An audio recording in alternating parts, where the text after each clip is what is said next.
मैं मंडव्य।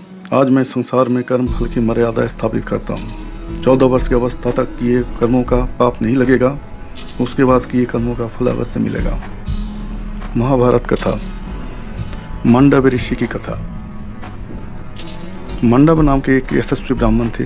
वे बड़े ही धैर्यवान, धर्मज्ञ, तपस्वी एवं सत्यनिष्ठ थे। वे अपने आश्रम के दरवाजे के वृक्ष के नीचे हाथ उठाकर तपस्या करते थे। उन्होंने मौन का नियम ले रखा था। बहुत दिनों के बाद एक दिन कुछ लुटेरे लूट का माल लेकर वहां आए और बहुत से सिपाही उनका पीछा कर रहे थे। इसलिए उन्होंने मांडव्य के आश्रम में ही लूट का सारा सामान रख दिया और वहीं छिप गए। सिपाहियों ने आकर मांडव्य से पूछा कि लुटेरे किस तरफ भागे हैं, शीघ्र बतलाइए, हम उनका पीछा करें। मांडव्य ने उनका कुछ उत्तर नहीं दिया। राज कर्मचारियों ने उनके आश्रम की तलाशी ली और धन और चोट दोनों ही पाए गए। सिपाहियों ने मंडव्य मुनि और लुटेरों को पकड़कर राजा के सामने उपस्थित किया। राजा ने विचार करके सबको सूली पर चढ़ाने का दंड दे दिया। मंडव्य मुनि सूली पर चढ़ा दिए गए। बहुत दिन बीत जाने पर भी बिना कुछ खाए पिए सूली पर बैठे रहे। उनकी मृत्यु नहीं हुई। उन्होंने अपने प्राण नहीं छोड़े। वहीं बहुत से ऋषियों को निमंत्रित किया।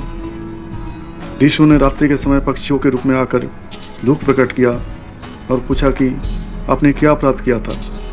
मांडव्य ने कहा कि मैं किसे दोषी बनाऊं, यह मेरे अपराध का ही फल है। पहरेदारों ने जब देखा कि ऋषि मंडव्य सूली पर चढ़ाए हुए बहुत दिनों से बिना खाए पिए और सूली पर बैठे हुए परंतु मरे नहीं थे, उन्होंने जाकर अपने राजा से निवेदन किया।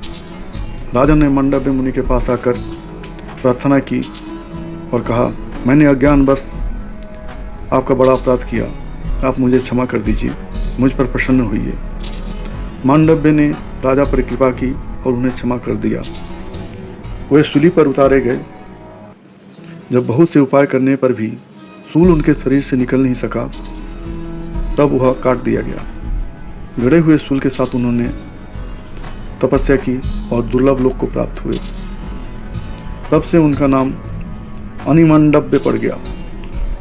ऋषि मांडव्य ने धर्मराज के सभा में जाकर पूछा, हे धर्मराज, मैंने अनजान में कौन सा ऐसा पाप किया था जिसका यह फल मिला, जल्दी बतलाओ, नहीं तो मेरी तपस्या का फल देखो। धर्मराज ने कहा, आपने एक छोटे से फतिंगे के पुंछ में सींग गड़ा दी थी, उसी का यह फल है। जैसे थोड़े से दान का अनेक गुना फल मिलता है, वैसे ही थोड़े से अधर्म का भी कई गुना फल मिलता है। अनिमांडव ने पूछा कि ऐसे मैंने कब किया था। तो धर्मराज ने कहा, बचपन में।